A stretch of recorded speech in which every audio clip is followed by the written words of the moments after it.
King Arthur promised us safety on these shores. Instead, we found stormy seas, rocks like shark teeth, and treacherous mists. Those few who manage to land will be set by hunger, cold, and nightmares born of weirdness. My people settled around a gnarled old statue. Though we did not understand its origin or purpose, the enemy seemed to avoid it. That was good enough. For a time. In the end, the winds of weirdness only grew stronger, and the statue failed to protect the settlement. There was fear, despair, and then nothingness, as reality melted around us.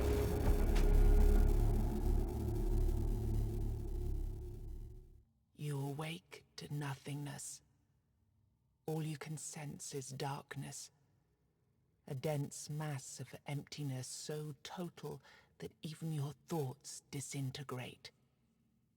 Then you hear whistling. An eternity seems to pass before something materializes in the darkness with you. Something angry. Damn it, you weren't supposed to land here. Damn it all to hell! The creature pauses for a moment, clearly weighing up some options. He taps a finger against one of his horns. Now, listen, there's a lot to do and no time to waste. What can we try?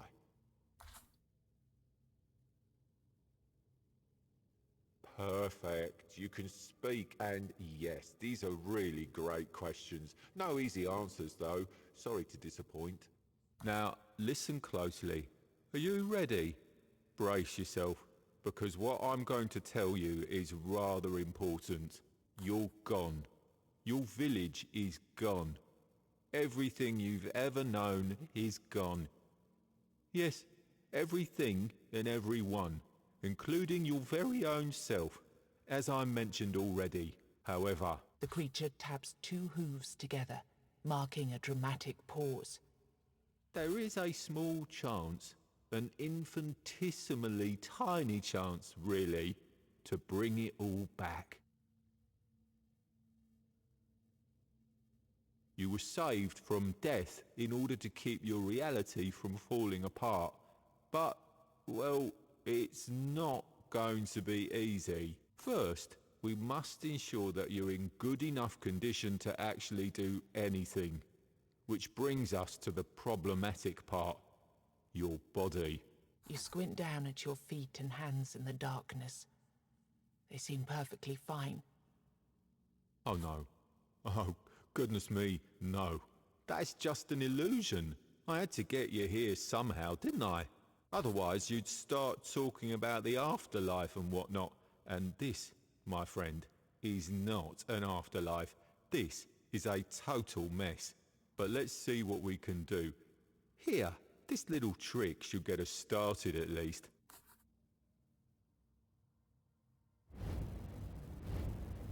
Well, it seems your soul isn't strong enough to be picky about its vessel yet. Don't worry, you'll grow. Now, we need to see whether my little trick actually worked. The goat weaves his fingers in an intricate series of gestures. With a final flourish, he conjures a terrifying creature into the emptiness. Aha, here we go. This is a powerful Avalonian warlock. But don't worry, he's not really here. Not in the truest sense. Your goal here is simple. Fight. Show me that you've got what it takes.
Well, I should have seen that coming.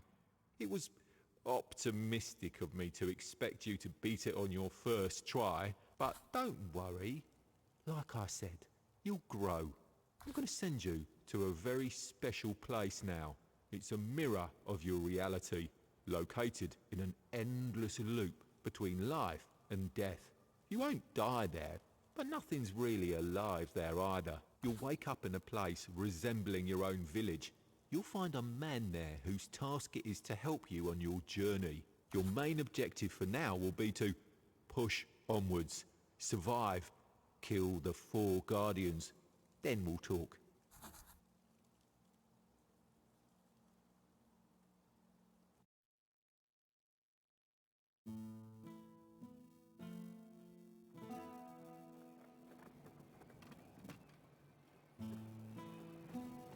Where your hometown once was, a lone man sits among the remains. He doesn't notice you. Only when you walk right up to him, he turns his blank stare toward you. It's not my farmhold, is it? I'm from up north, the land of fog. I don't know what happened. At least that's one thing you have in common. A creature that looked like a goat told me I'd wake up in a strange place, and that I'd find someone in need of my help there. The man looks at you for a moment. I've already made some preparations and settled in one of the tents here. I can't offer you much at the moment, though. This place is different. But you? I've seen an enormous creature out there. A golem of stone. The evil energy it emits is beyond anything I've ever felt. I'd say getting rid of that beast would be a good start.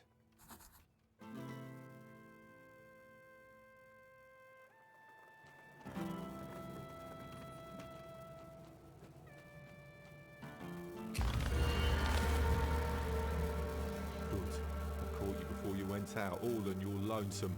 Our mutual friend already told you to slay the stone golem. Perfect. The golem is just a start, though. Even if you do manage to kill it, the further you go, the more dangerous the road will become.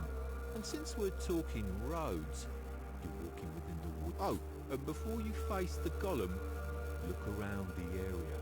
There's a blacksmith nearby who might be willing to join your village. Finding people like him will be crucial for your survival. Each one will be helpful in a different way. And with that,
It's a mystery as the flickering light of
The man you meet is dressed in rags. Fragments of manacles and chains dangle from his wrists. He doesn't greet you as you approach. He does not speak, nor does he beg for his life. He just looks at you with a blank stare. Suddenly, he grabs a sword, but you feel no threat in his movements. He makes a gesture, inviting you to train with him.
Within the darkness, you hear a familiar voice. Finally. Now we can start the cycle of proper rebirth. A different voice appears out of nowhere, and its owner is nowhere to be seen. Be gone. It is calm. Inhumanly calm. Can I invite you to the table? You see a hooded figure waiting for you by the table. A chessboard sits upon it, the game in progress. As you take the free chair, you realize the creature has no face. A white skull leers from the shadows of the hood, a human skeleton draped with robes. I admit, I'm not used to showing up in person whenever people die. That's too much hassle, with adjusting my presence to your current imaginations and whatnot. But let's say that your case is special. Yes. And yes to that other question, too. You're technically dead, but there are certain things that prevent you from, let's say, being properly gone. Recent events had consequences going beyond the intentions that sparked them. And now we're stuck in this unfortunate predicament because time, as you know it, is irreversibly corrupted.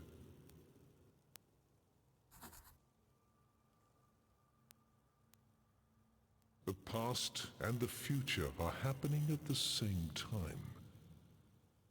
All that you see is an echo of things that already happened or eventually will. Presented without inherent sense, without purpose, without any logic. You see 4 figures on the board changing shapes into forms of beasts, and a moment later, they dissolve into dust.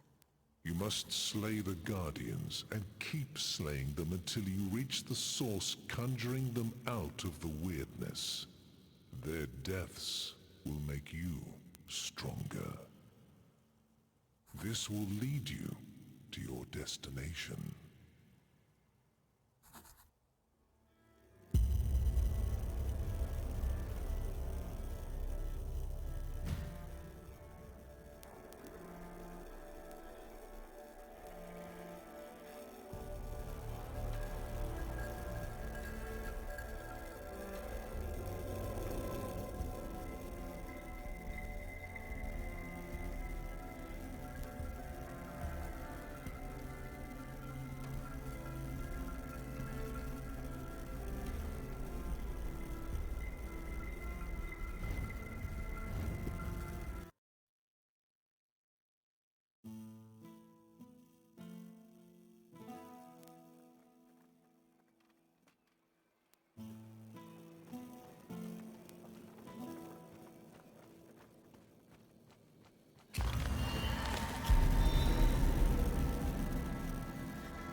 You found what was protected by this beast.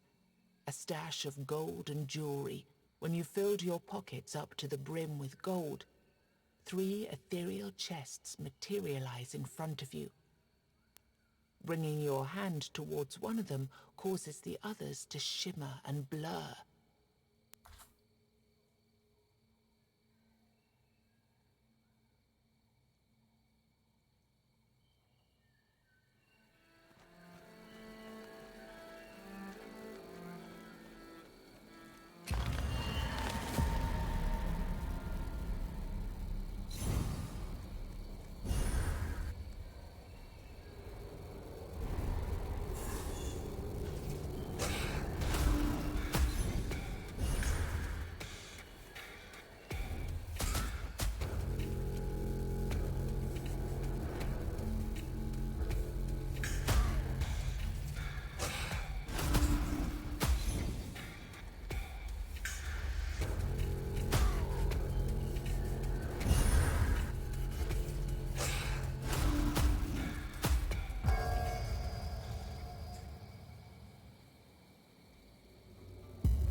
A song breaks through the slithering of the weirdness. I have no hope, no home, no gold. Mine is but misty morning, cold. Not long afterwards, you come upon a man wearing a blacksmith's apron.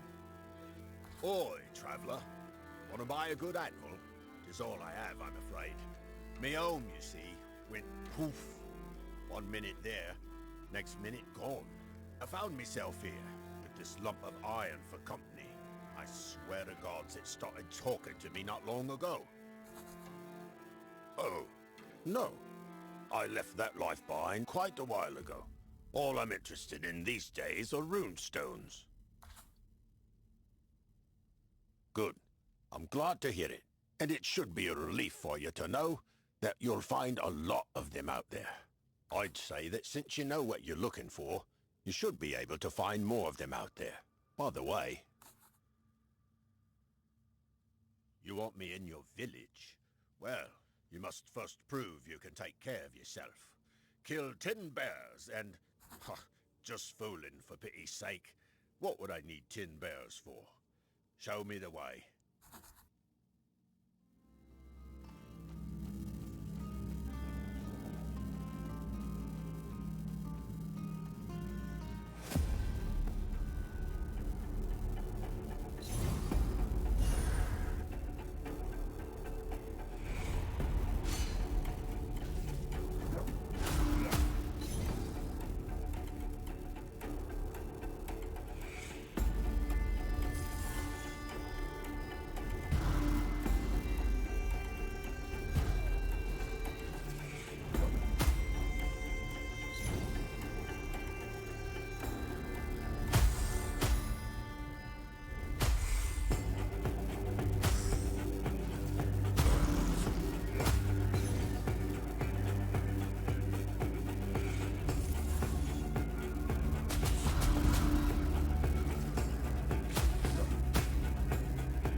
As you walk carefully in the woods, a quick, lithe creature runs towards you. It takes you a moment to realize it's a human. He brandishes a short wooden stick, screaming and shouting in despair. My children! I've seen what you've done to my children! Barbarian! Sacrilegious scum! You shouldn't have done that! What will I do without them? You watch him, confused. He looks malnourished, as if he's had nothing to eat since he entered the weirdness. And you're sure that was a long, long time ago. I failed them! I couldn't protect them! I'm not worthy of it anymore! Turns out the stick he tried to beat you with was an instrument. A flute. He sniffles, The flute is a strange one. Mysterious markings and blood cover its surface. Take it! It's your duty now! He plays a simple melody. Suddenly rats swarm all over you. You've seen enough of them already to know how this will end. Why? They were my children! My lovely children! Look! He plays a simple melody and the rats suddenly stop. Some sway from left to right as if dancing to the rhythm. You see? They would never hurt me!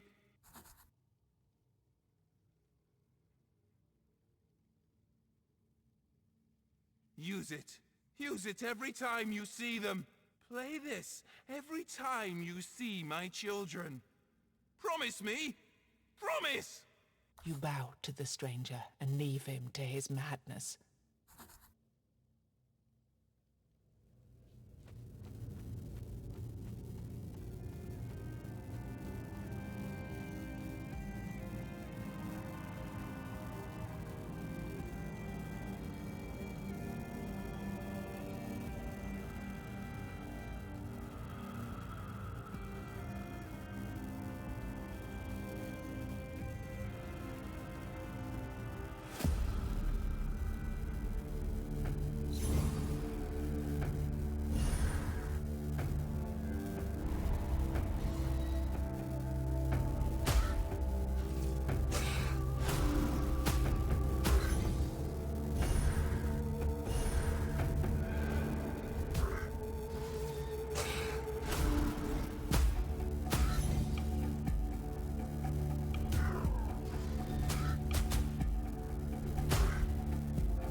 There are old customs that protect the traveling priests of the All-Mother. The one you see before you, walking through the weirdness at a brisk, confident pace, doesn't seem to realize or care that this protection is unlikely to extend here. Before you have a chance to ask her for anything, something leaps out of the weirdness.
Praise the Mother.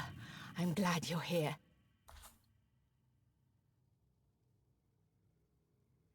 I want to settle this once and for all.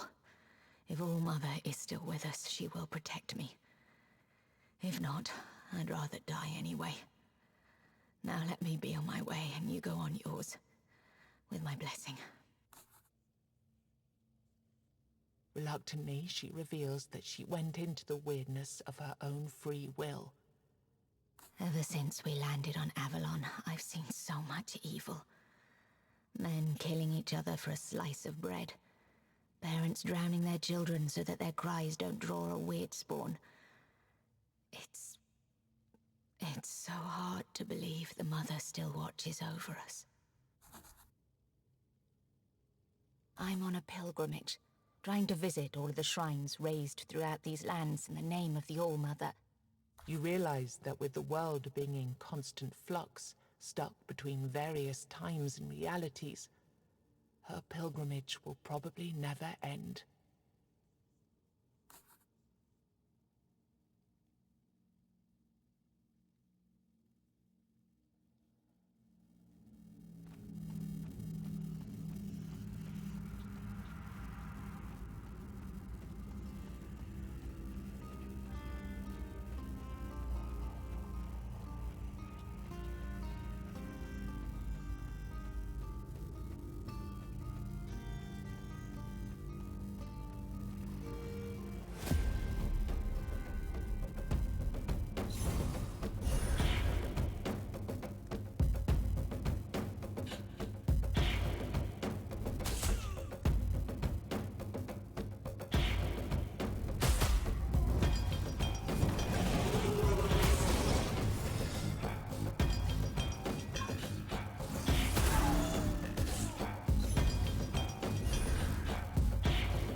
You didn't notice the shift, but suddenly, instead of walking among human graves, you now walk among rugged, gigantic plates of weird stone.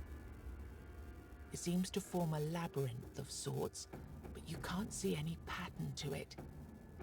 This place looks like a cemetery of giants, or perhaps of the Four-Dwellers.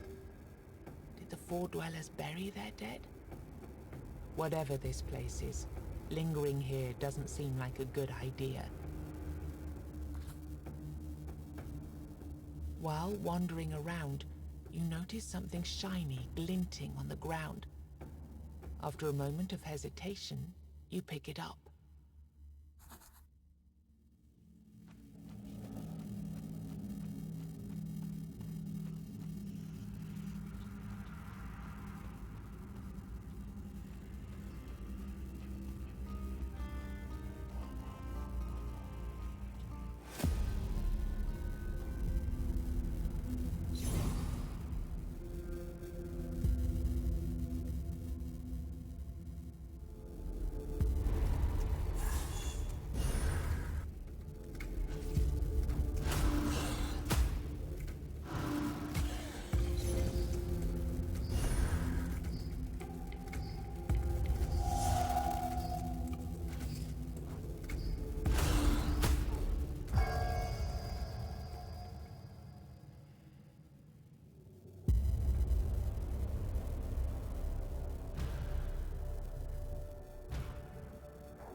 You notice that the plants on the ground around you are more like muscle tissue than typical vegetation. Then you notice an old man smiling at you in a disturbingly friendly manner. He's sitting near an enormous pool of blood and stacks of fancy bouquets made of body parts. Hands, hearts, testicles, arms, all held together by an unknown power, form the shape of a sunflower. Your horrified eyes pass over baubles made of kidneys and macabre flowers tied neatly with intestine ribbons. Come, don't be afraid. I suppose some might consider my shop rather extravagant, but trust me, you won't find anything quite like my bouquets in these woods. So, what do you have for me today? He notices a question forming on your lips. Oh, Betty. I thought you came here with my delivery. Well, that's an inconvenience. Anyway, you can still take a look at my wares.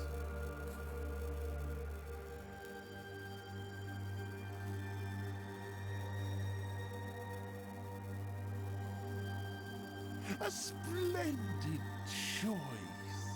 I guarantee you won't regret it. These were preserved with care and the expertise of my years of experience, so they should last for quite a while. The man's joy quickly turns to sadness. With teary eyes, he continues. Yes, this bouquet would have been a perfect gift for a special lady, one that's dear to your heart, if only.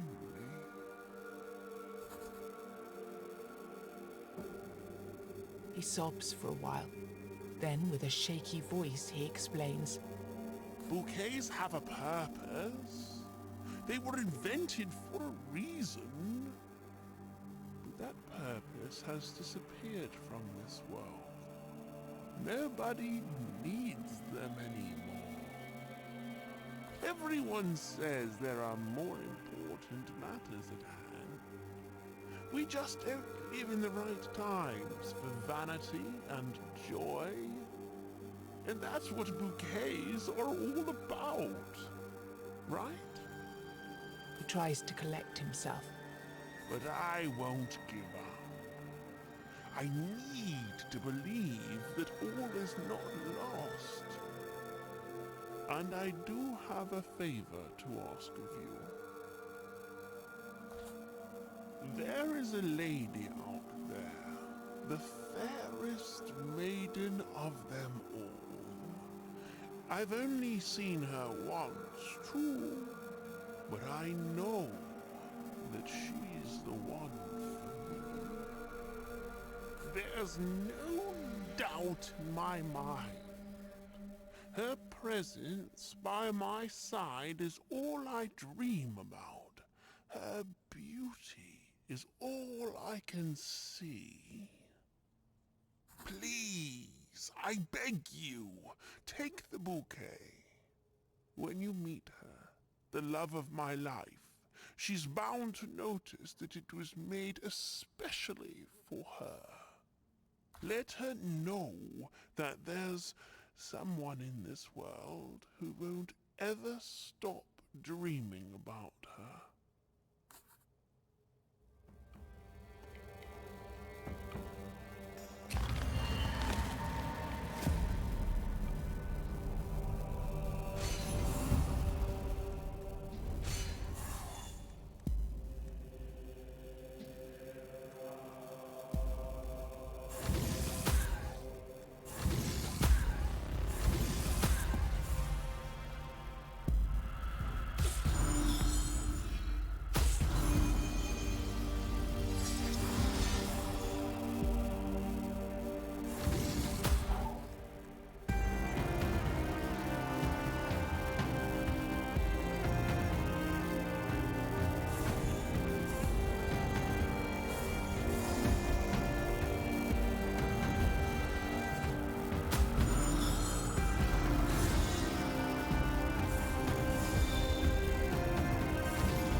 I can!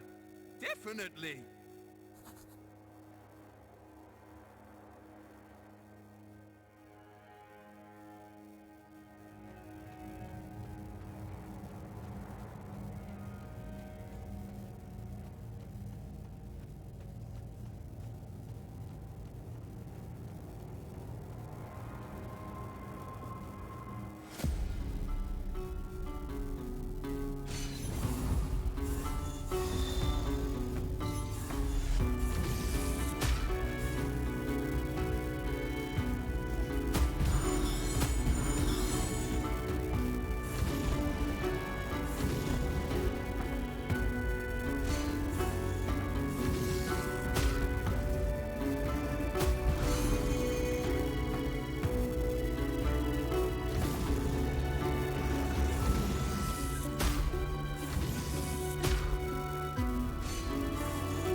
These crystals were already here when the first men landed on the island, but they don't look like something made by the Four Dwellers either.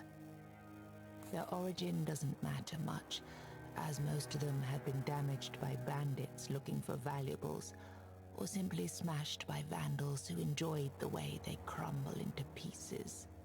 However, you can still sense a glimpse of faint power in this place. A power that calls for your blood.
The ringing sound of clashing swords grabs your attention as you walk through the weirdness. You approach, but you find a campsite instead of a battlefield. Several men drink mead, as if nothing of note was happening around them. Others battle monsters, and something about the movement and behavior of these beasts seems strange. until you notice a druid chanting something near the campfire. Are you sure? If you win, we'll reward you handsomely. But it's highly unlikely you'll survive this encounter.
He's just a lost soul, wandering between clouds of weirdness with a fading weird candle in his hand.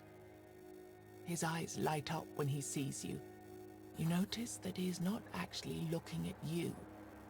He's looking at your candle. Thank gods! Mine's almost out. Do you have more?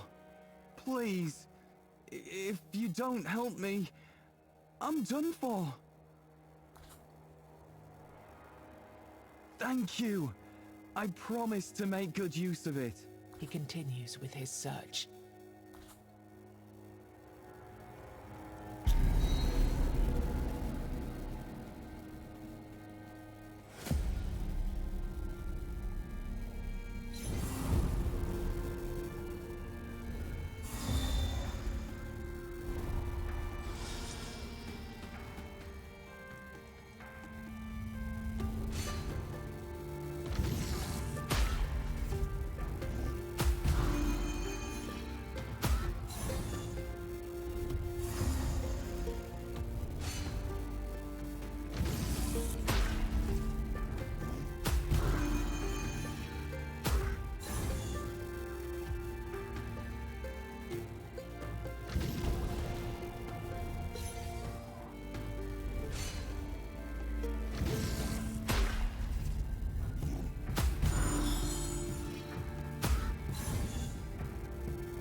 Come, train if you feel like it.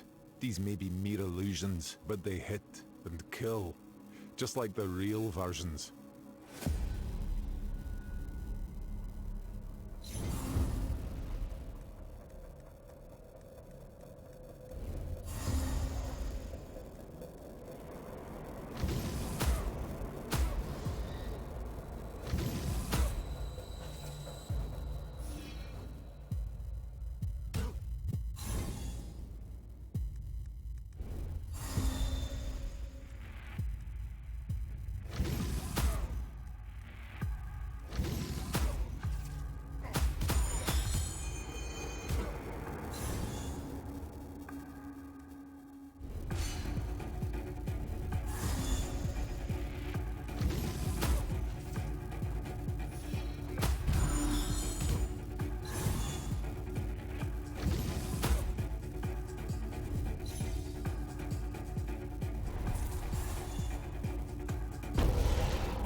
Congratulations.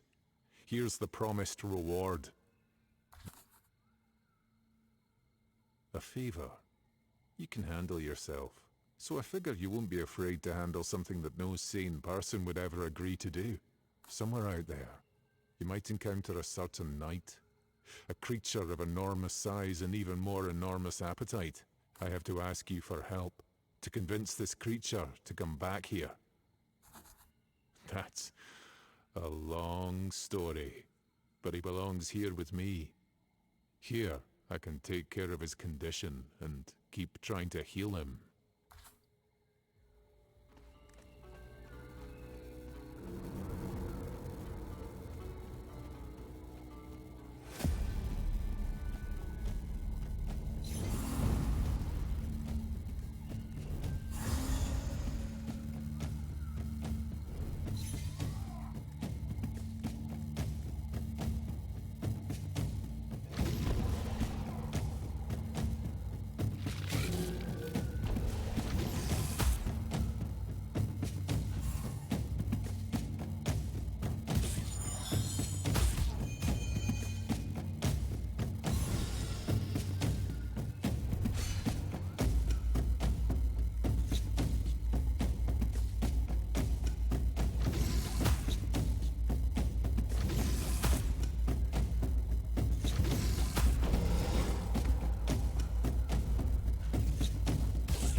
The old man is hard at work on a new design. His disturbing smile seems permanently glued to his face. Anything I can offer you today?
I can't.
He holds one weapon in his hand and has one weapon on his back.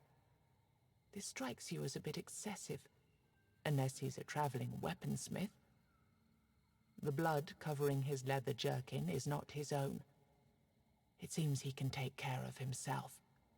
Before you get any stupid ideas, I used to be a master-at-arms at Halfway. Trained many young warriors there. If you've gold to spare, I could teach you a thing or two.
All-Mother shrines were a common sight across Avalon. Despite their grim existence, settlers were grateful to the goddess, and they had good reason to be. For every 10 people who set sail for Avalon, only 4 would reach the island, and only 1 or 2 would survive the first year.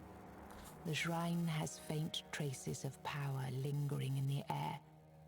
A priestess materializes out of the weirdness and asks what it is that you're looking for.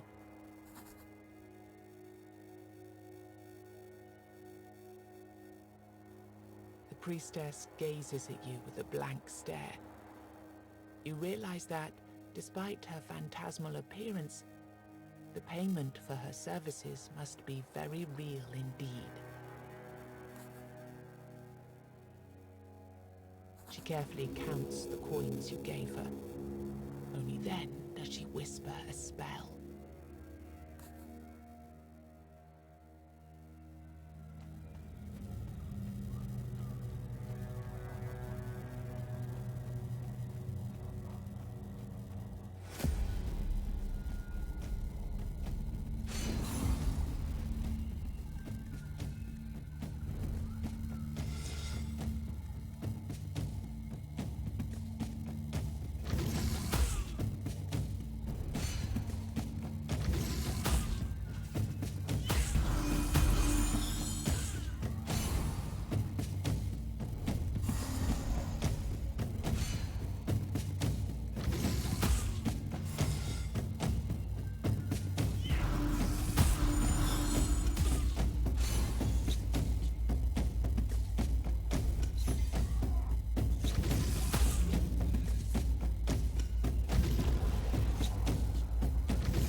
The first thing you notice is a long veil made of rags, leaves, and scraps of fur, held together with a snow-white thread.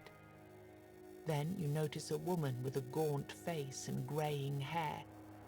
She's busy sewing more scraps of random material to the end of the veil. Her fingers flash so fast you can barely see them. When she stops sewing and raises her eyes to meet your gaze, a chilling truth is revealed. The weirdness transformed the tips of her fingers into long, sharp needles. Do you need any sewing? I can take care of garments, body or soul. They're all the same anyway.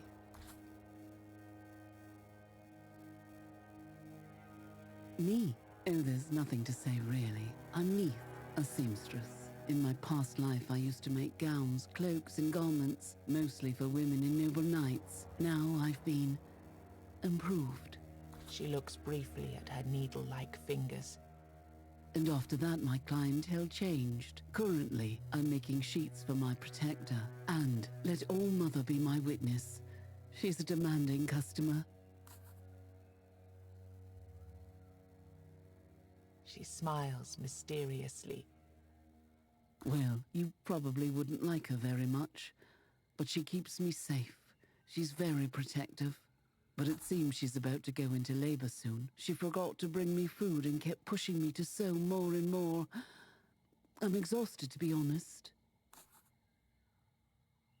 You can see she's surprised by your offer. Oh, you'll have to wait a moment. I have a commission to finish first. You stand and watch as she finishes the long veil. The last piece she adds is the fur of a feral cat, still dripping with blood. The seamstress then folds the veil into a neat square and places it on the rock. Here, I think she'll like it. She shudders. I really hope she does. Now, let's go and see this village of yours.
As you approach the tree, it seems to shift and move. You draw closer, and suddenly you realize why the tree appears to be moving. Dozens of rotting bodies dangle and sway in the breeze. It looks like a strange dance with their necks nodding along in their nooses. You climb the tree and manage to sever one of the ropes.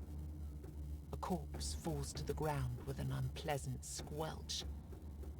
Braving the search, you find something interesting in one of his pockets.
Found when you filled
hear someone screaming nearby. Godless healing! Godless healing! Intrigued, you approach the source of the sound. It turns out to be a joyful man advertising his merchandise to the nearest trees. Who said you need an all-mother or a stag-father to have a blessing of health? Let's not dwell on them anymore. It's all about potions and elixirs and other trinkets infused with proper... His monologue goes on. You can see tiny horns growing from his skull. His mind clearly isn't quite right either. Maybe disrespecting the gods wasn't such a great idea after all.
golem collapses and shatters into thousands of pieces at your feet.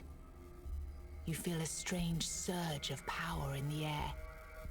Suddenly, a familiar creature appears. Good. That was good. Congratulations. You instantly recognize this voice. It's the goat-legged creature you've met before. You see, the problem with weirdness is that it's an uncontrollable mess. It's the something you want. Really, really want. Snap your fingers. There you go. There it is, right in front of you. He looks at you, clearly unimpressed by the fact that you even exist. If you're Avalonian, that is.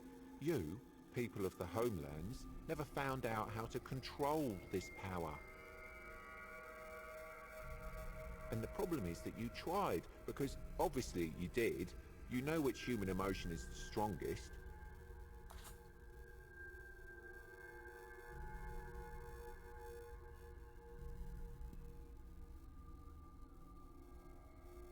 Yes, and every answer was correct. All of these emotions made an impact on the force that surrounds us, that envelops this island, and it tried to give back. You hate somebody? Wish them death? Snap of your fingers, and here you go. A clear personification of your feelings standing right in front of you. However, since you're not a four-armed Avalonian wizard, you can't control it, can you? He pauses, his expression one of hesitance. Maybe he said too much. Anyway, as I've said before, good job. There are 3 more of those for you to get rid of, and then we can call it a day. This day, this time, in this timeline. Also, another path opened for you, with another surprise at the end. Oh, and before you go, I have even more good news for you. Yes, you guessed right, you deserve a reward.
You did it, didn't you?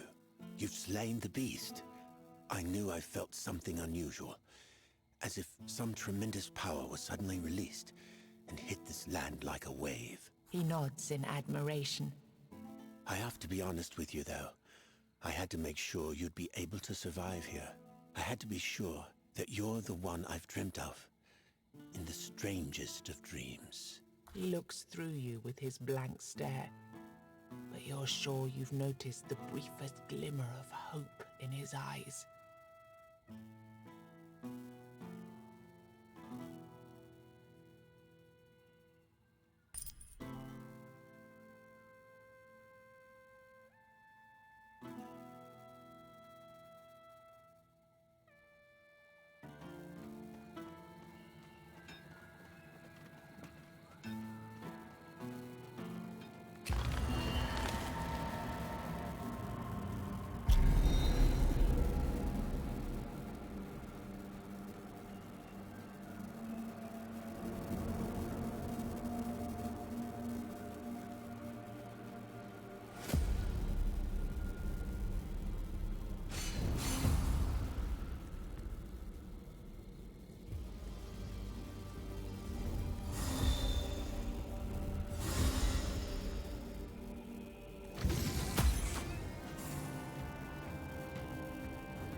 hear strange, aggressive voices coming from the distance.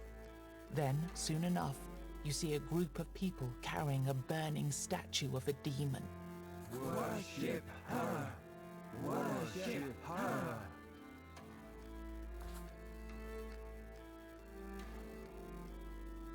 As you bow, the statue looms larger.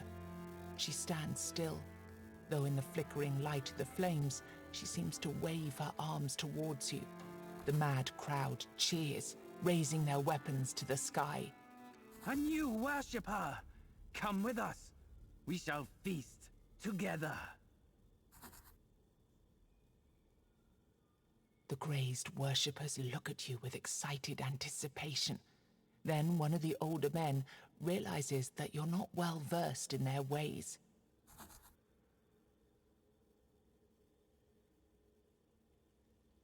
You look around and notice that every single member of this cult is missing something. A hand, an ear, or even just a finger.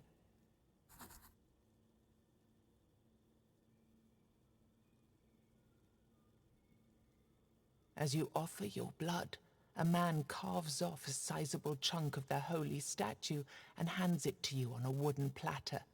Eat, and you shall become one of us. You bite into the piece with hesitation, but you quickly realize it's just meat. It doesn't seem to be tainted by weirdness in any way. One of the men approaches you. He hands you a curved dagger. It's not very sharp, but it's decorated with rather morbid ornaments. From every man you slay, you shall carve out his liver. Then, you shall lay it upon the tainted altar in praise of the Whisper. You pack the meat the worshippers gave you and go on your way.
The path you walk doesn't seem to be out of the ordinary, yet suddenly you hear strange, loud voices resembling a choir. Oh, shut up, you damn parasites. Now you see them, all of them. An old lady carrying a lot of strange things on her back, and a crew of men trudging after her. All are bald and half naked. Some push a carriage filled with things you can't quite make out. Blessed be my soul, stranger. Alive at that. Thanks to the All-Mother. She gives you a broad smile and waddles towards you. You show her the bouquet you received from the florist. She gives you a perplexed look.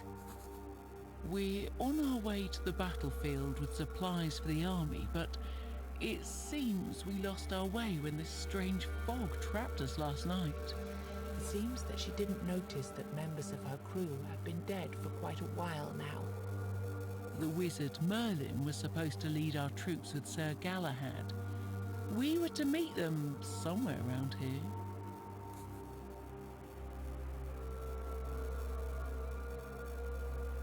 You try to explain that the battle she's trying to find must be a thing of the past, of some past at least. For all you know, Merlin could be dead, and there's no war happening in this reality. She looks at you with sadness, as if her hope or purpose has been shattered by your truth.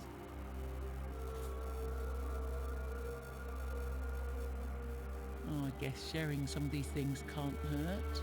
Here, take a look.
An old man strolls among the trees, observing the ground with interest.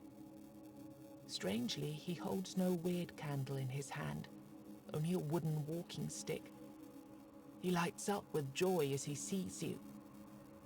Oh, hello, Wanderer. I see you enjoy these strolls through the forest also. The man seems weirdly oblivious to the surrounding weirdness. Walking is healthy, and while I walk, I find things from all over.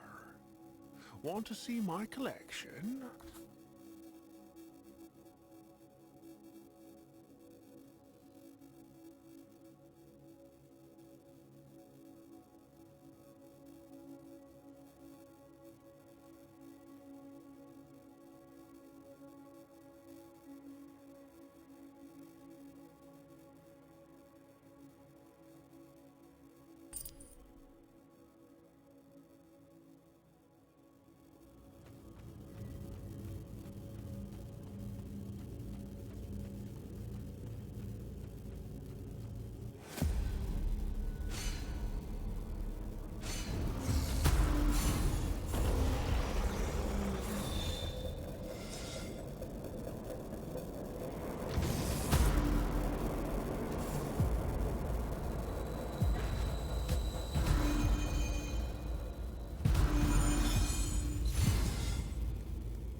Good day, stranger.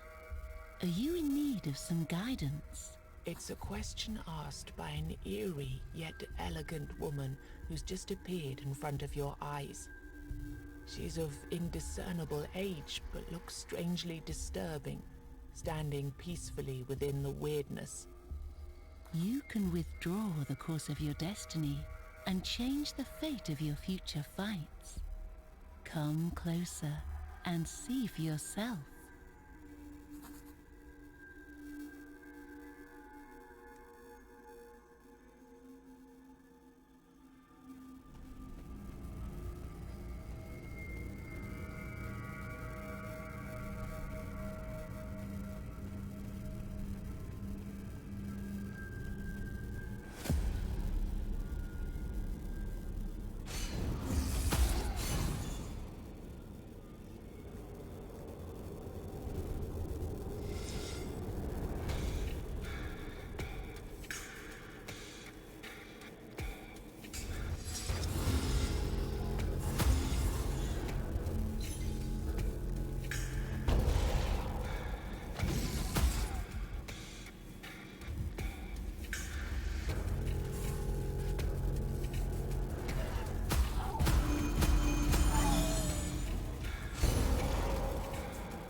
You noticed the ruins of a home that was burned down. There's no telling whether it was destroyed during the war, set alight out of spite, or simply burned down due to an unfortunate accident.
There's an old saying, all that glitters is cold.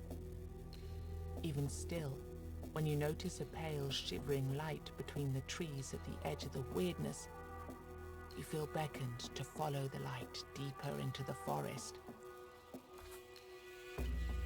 You can still see the light, yet the distance between you and it never seems to close. There's no telling whether it's real or a figment of your imagination. Strange and twisted growths complicate your journey further. They crowd the path and taint the air, making it difficult to breathe.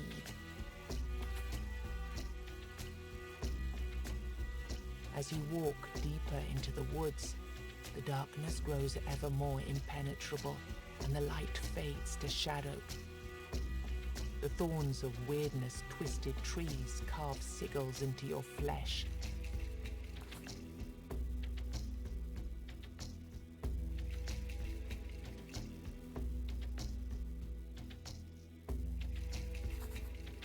Leaves rustle, twigs snap, and suddenly a mysterious creature emerges. Your heart skips. A dazzling light, the very same glow you've been following, shines from a cavity in the creature's chest. The creature raises its hand and extends a wicked claw in your direction.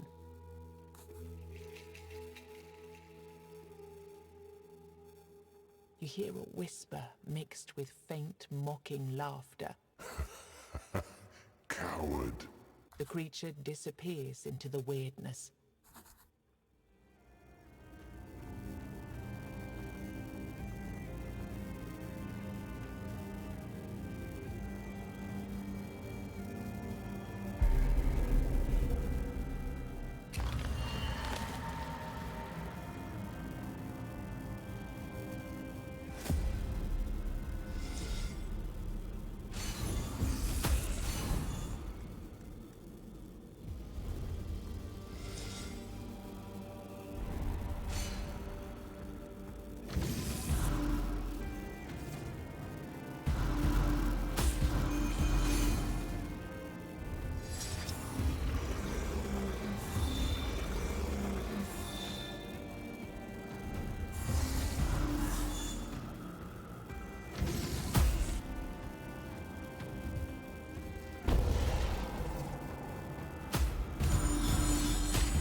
Hear music, joyful melodies at that.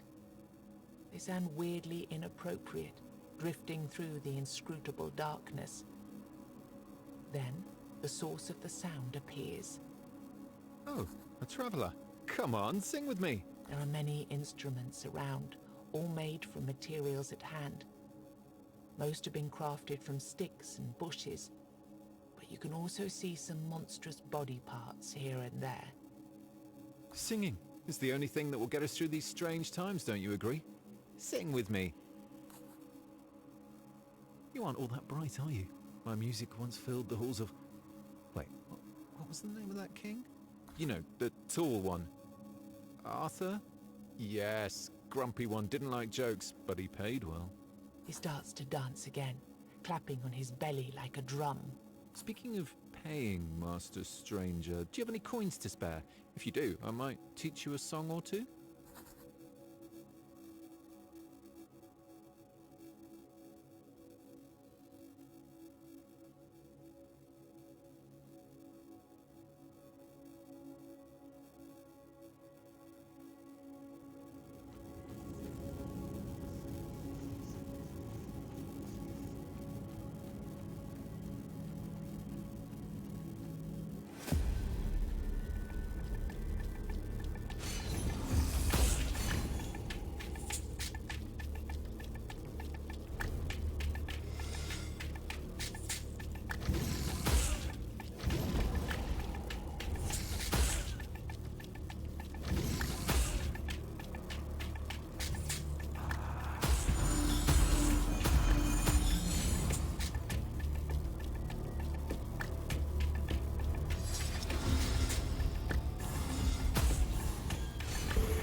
Early explorers of Avalon found many springs with supernatural properties, including ones that could heal.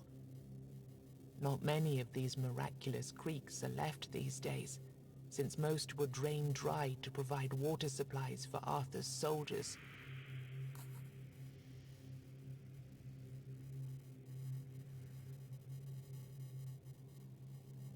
You immediately feel refreshed. However, you feel a strange chill running down your spine like an icy finger. It might not be safe to stay here any longer.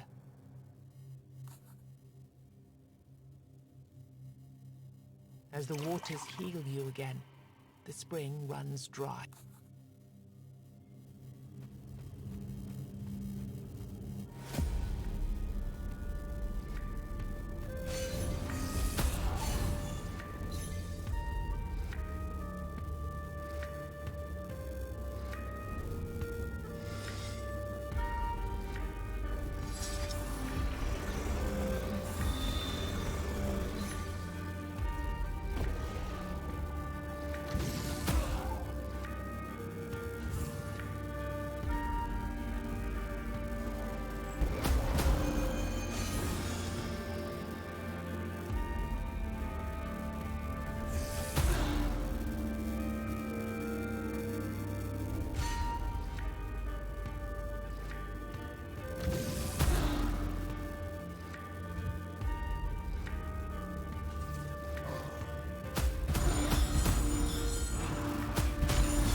What am I doing here?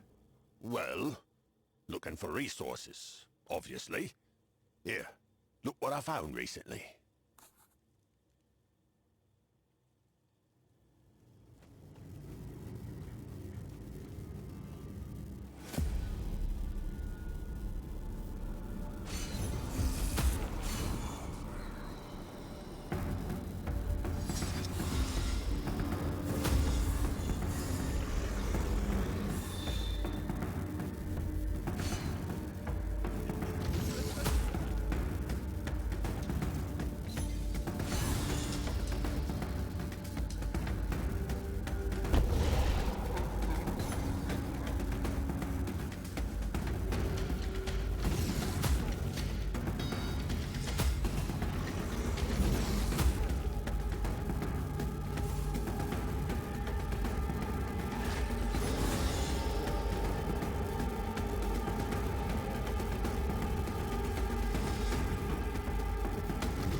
your dead enemy even hits the ground, you hear a familiar voice behind you. As you turn, you see the goat. Oh, this one was a piece of work. We had high hopes for him. Too bad it ended like that. But 2 down, 2 to go. I'd say you're doing pretty well for a newborn. And just like before, another path opened in your village. Also, getting rid of these things gives me some space to help you out. Interested?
Found when you fill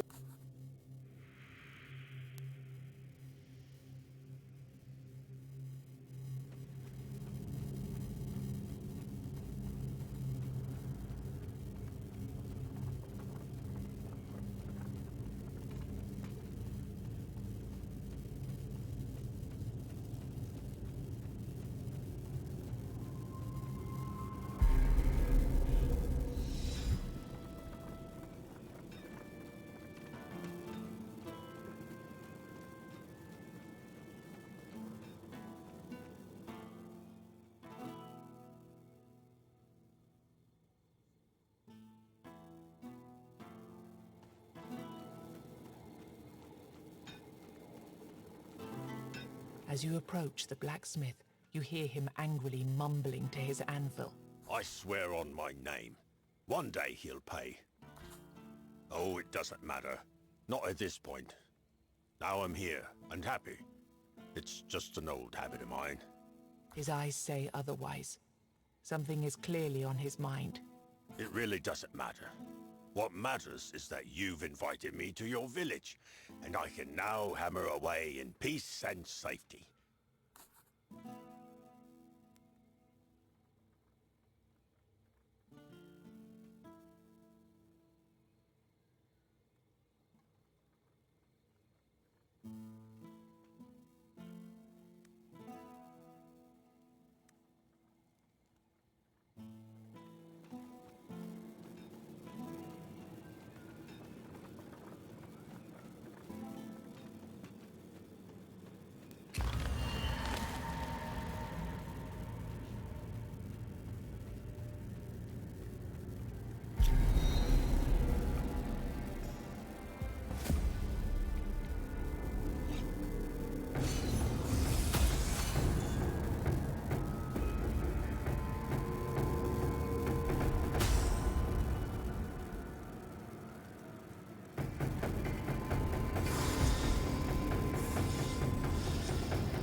You approach a weird, ethereal being.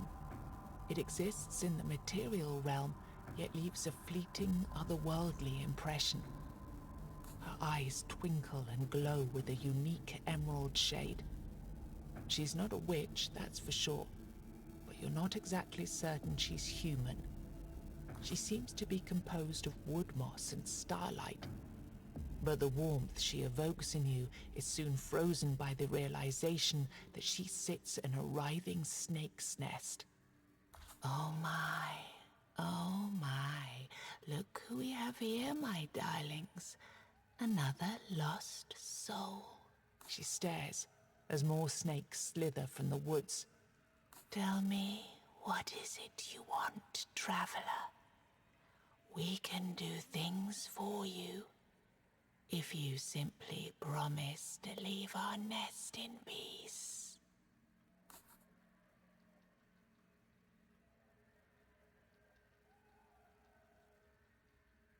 Take it then and move along. May our paths never cross again.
immediately.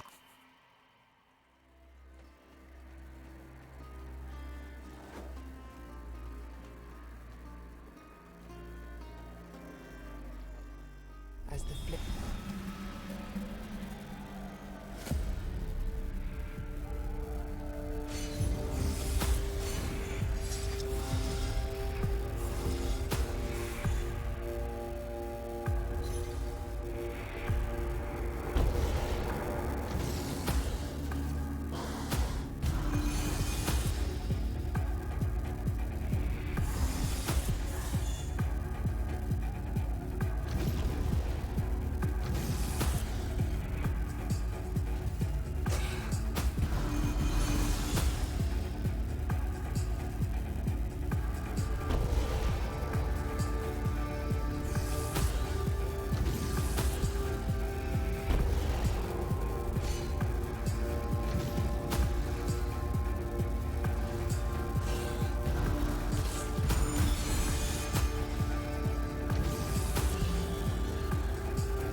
The choking stench of tallow permeates the air. A candlemaker's house stands alone within the weirdness, the inquisitive tendrils held at bay by dozens of flickering weird candles. There are many grisly tales about candlemakers who secretly made their candles out of people they were supposed to protect. Inside, the candlemaker leans heavily on his cast iron mold, barely managing to stay awake. So fast! Oh, why do they burn out so fast? Oh, perhaps if I... No, I may need both later. It takes a while for him to notice you. The candles aren't snuffed out, are they? You're not one of the weird spawn. Doesn't matter. I can't sell you any anyway. I barely make enough to keep myself alive out here. It doesn't take much to convince him. Lead the way. I'd like to be in a place where I don't have to use all my goods myself. And where the ingredients to make them are easier to obtain. His last words almost make you regret your decision.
You find an elderly archer sitting near a small fire.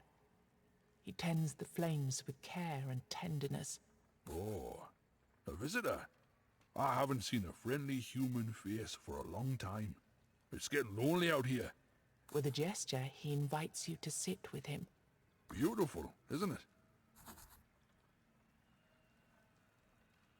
Not much. Attend to the fire and watch over this place. Since I failed to fulfill my task, I need to sit here and watch the fire. I don't want to, but I have to. I'm certain something terrible will happen if I stop. Well, that's definitely a story for another time, but I do appreciate you asking. As you sit by the archer, you notice that this fire doesn't behave like a regular fire. It has the power to push weirdness away, just like a menhir or a weird candle. Moreover, you suddenly notice that the man's legs are rooted into the ground with blue veins. The veins stretch from his feet into the fire pit. You form a question in your mind, but when you look into the man's eyes, you realize there's no point in asking it. His gaze is absent, and his movements are barely noticeable. You decide to leave it for another time and turn your eyes towards the fire. The flames flicker with a weird, magical rhythm.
You see a ruined market cart by the side of the road.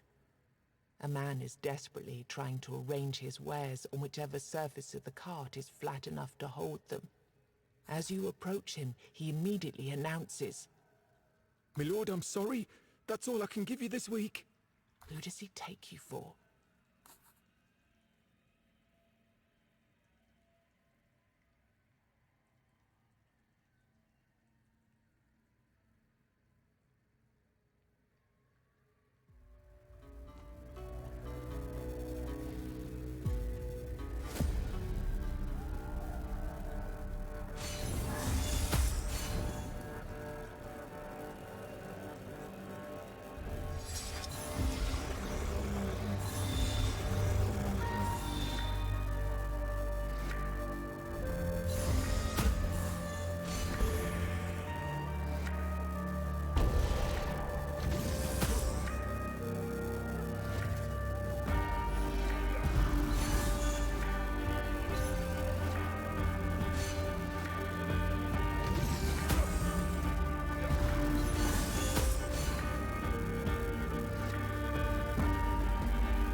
The sound of clattering rocks disturbs the ubiquitous silence. Approaching the end of a path, you come upon a child playing with some oddly shaped stones. I'm Futhark. I'm waiting here for my mother. She's been gone for a while now. Or maybe she's going to leave soon? I have a lot of these stones, and while I wait, I play. Do you want some stones so you can play while you wait too?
Your path grows increasingly inaccessible as the branches of weirdness crooked trees splay in all directions.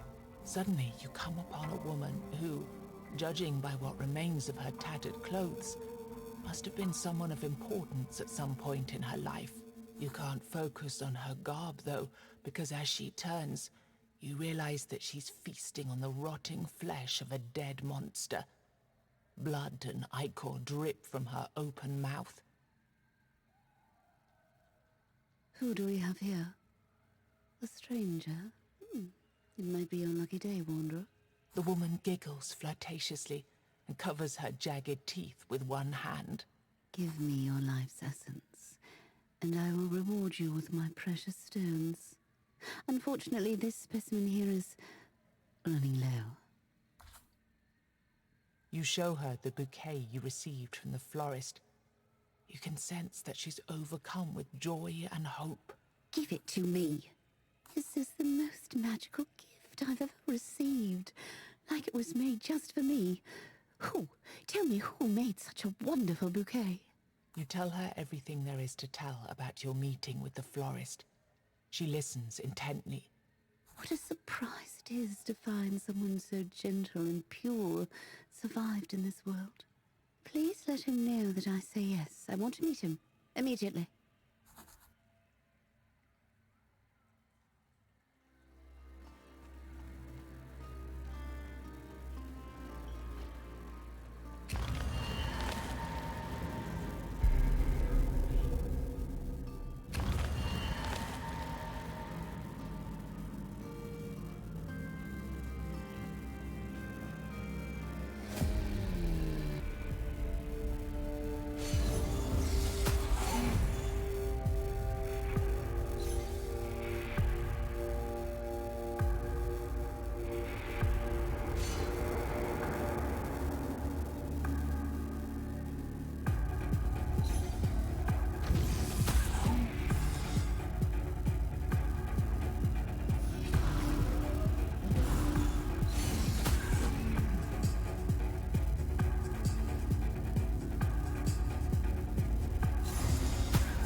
blades of this lone windmill creak and groan as you approach.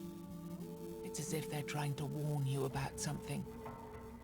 When you enter, the miller strides towards you and immediately announces, "Apologies, but I can't let you in."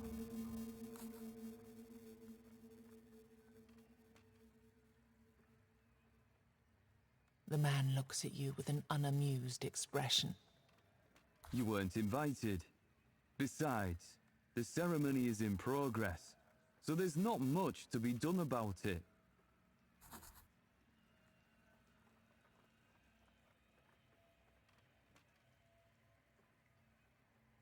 "I'm afraid I'm not in a position to tell you. The way it works is that you need to receive a written invitation from someone who's already a member of the group."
You approach a strange figure, a hunchback, all covered with glowing rune stones. Some of them grow straight out of his body. He looks like he threw himself into a pit full of these stones and rolled around. Hello, stranger. Would you like to trade with me? As you can see, I have a lot of rune stones on me, but I barely have anything else. Some gold would do the trick. I've realized that when you have enough gold, nobody cares about how you look.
you found when you fill.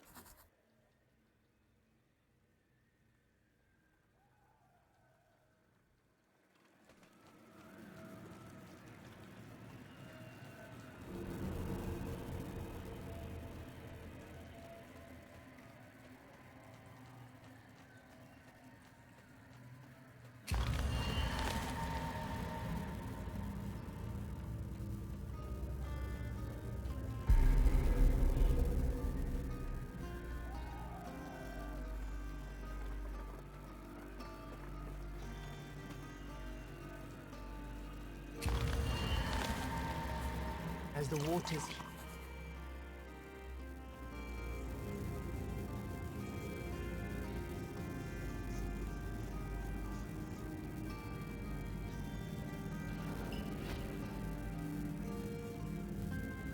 Hello again.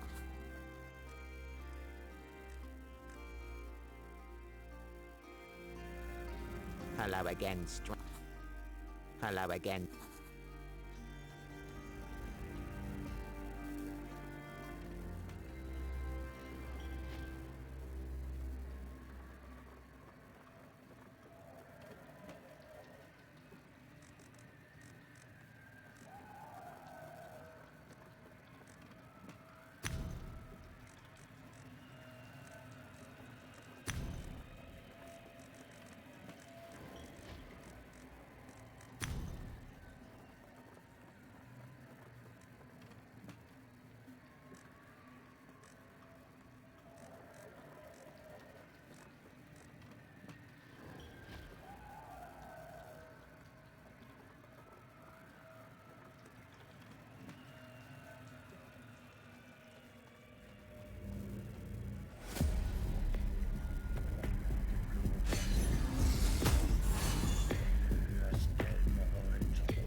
Ah, good to see you. There's one more thing I forgot to tell you. This place right here is where I fill the molds. You're welcome to come by here at any time. But over there... The candle maker points to a greasy, thick curtain shrouding the deeper parts of the house. That's where the secret part of the process takes place. Do not go in there. Understand? Never. Under any circumstances.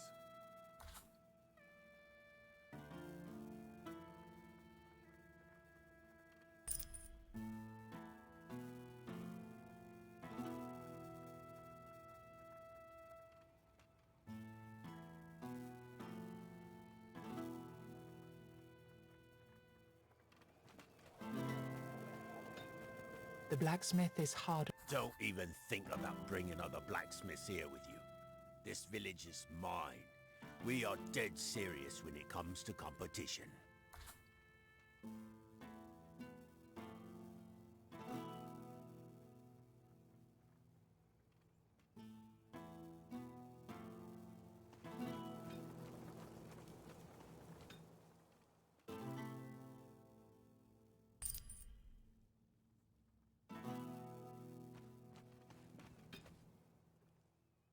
I don't remember, and I don't know what I'm doing here, or how I got here. All I know is I'm supposed to be helping you with your quest. All I know for now is that you need to find the rest of the people who are supposed to join us and help them out in their troubles. I don't know. Maybe it will come back? Maybe there's something that could trigger my memories.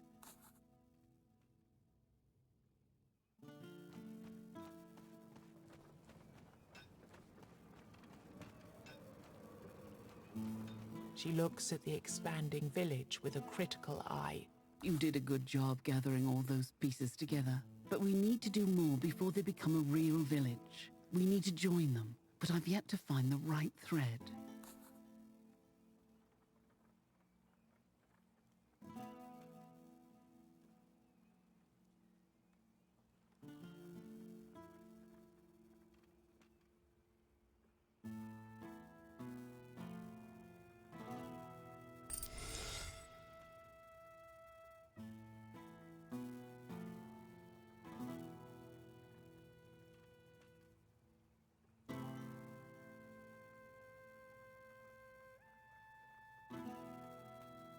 Well, the last time I saw her, she was really big, clearly ready to give birth. She's probably hunting for food now. It's not easy to feed that many children. Don't worry, she's not dangerous. She's just a poor woman with a special relationship with the weirdness. And she's a mother after all. She won't turn to violence unless her children are threatened. And I just finished this cloth. It would be really comforting for her to have it. Can I count on you to get it to her?